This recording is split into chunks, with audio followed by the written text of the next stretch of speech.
High edit point Urdu. بسم اللہ الرحمن الرحیم۔ السلام علیکم۔ قصص الانبیاء کی سیریز چل رہی ہے۔ آج ہم حضرت محمد مصطفیٰ صلی اللہ علیہ وسلم کا واقعہ بیان کریں گے۔ بچے کا پہلا سفر۔ قریش کی ساری قوم تجارت پیشہ تھی۔ ہر سال ان کے تجارتی قافلے شام، عراق، فلسطین اور مصر تک جایا کرتے تھے، اور دوسری طرف ہندوستان سے لے کر چین تک کے ممالک سے ان کے تجارتی تعلقات قائم تھے۔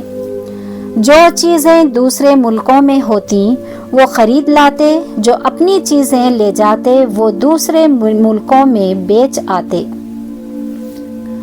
تجارت میں قریش کو ایک بڑی آسانی یہ تھی کہ اگرچہ عرب میں اس وقت عام طور پر لوٹ مار کی گرم بازاری تھی، افراد چھوڑ قافلے تک بھی ڈاکوؤں، رہزنوں اور لٹیروں سے امن میں نہ تھے۔ جو بھی ہتھے چڑھ جاتا اسے لوٹ لیتے، جو مقابلے سے پیش آتا فوراً اس کا صفایا کر کے رکھ دیتے۔ ان کو نہ لوٹ مار سے کچھ شرم تھی، نہ قتل و غارت سے کچھ آر۔ غرض وہ تھے قتل و غارت میں چالاک، ایسے درندے ہوں جنگل کے بے باک جیسے۔ مگر قریش چونکہ کعبہ کے متولی تھے اور کعبہ کی تعظیم عرب کا ہر شخص کرتا تھا، اس لیے قریش کا سارے عرب کے لوگوں میں خاص ادب تھا، اور اسی احترام کا نتیجہ تھا کہ قریش کے تجارتی قافلے صحراؤں کو عبور کرتے، جنگلوں میں سفر کرتے، وادیوں میں پھرتے اور بیابانوں میں سے گزرتے تھے، مگر انہیں کوئی کچھ نہ کہتا تھا۔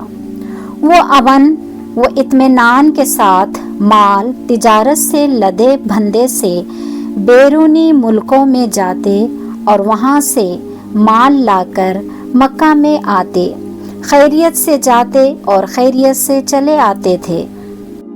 اس مار دھاڑ اور لوٹ گھسوٹ کے پرآشوب زمانے میں یہ امن ہزار غنیمت تھا۔ ابو طالب بھی اسی قوم کے ایک معزز فرد تھے اور اکثر تجارت کے لیے قافلے کے ساتھ شام جایا کرتے تھے۔ اپنے والد کے انتقال کے بعد جب ان کو شام کا تجارتی سفر پیش آیا تو اس وقت ان کے بھتیجے کی عمر 10 برس کی تھی۔ ابو طالب کو اگرچہ بھتیجے سے کمال درجہ محبت تھی اور وہ ان کو اپنے سے جدا کرنا نہیں چاہتے تھے، مگر راستہ دشوار اور منزل کٹھن تھی، اور بھتیجے کی ذرا سی تکلیف بھی چچا کو گوارا نہ تھی۔ اسی لیے انہوں نے چاہا کہ بھتیجے کو گھر پر ہی چھوڑ جائیں اور اس کے دوسرے چچاؤں کو اس کی حفاظت اور خبر گیری کی تاکید کر جائیں۔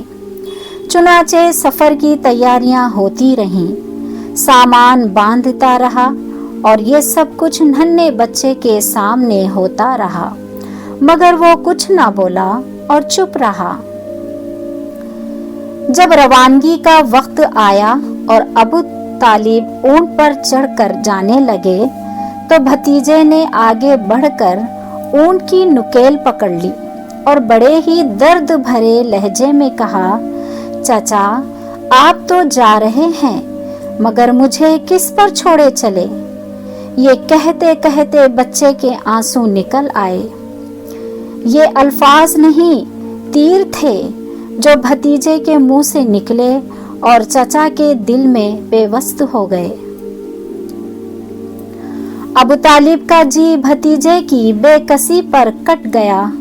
فوراً اونٹ کو بٹھایا اور اتر کر بھتیجے کو چھاتی سے لگا لیا، پیار کیا اور فرمانے لگے، نہیں بیٹا رو مت، میں تجھے رنجیدہ نہیں دیکھ سکتا، چل میرے ساتھ ہی چل۔ یہ کہہ کر بھتیجے کو اونٹ پر اپنے آگے بٹھا لیا اور شام روانہ ہو گئے۔ یہ تھا میرے آقا صلی اللہ علیہ وسلم کا پہلا سفر۔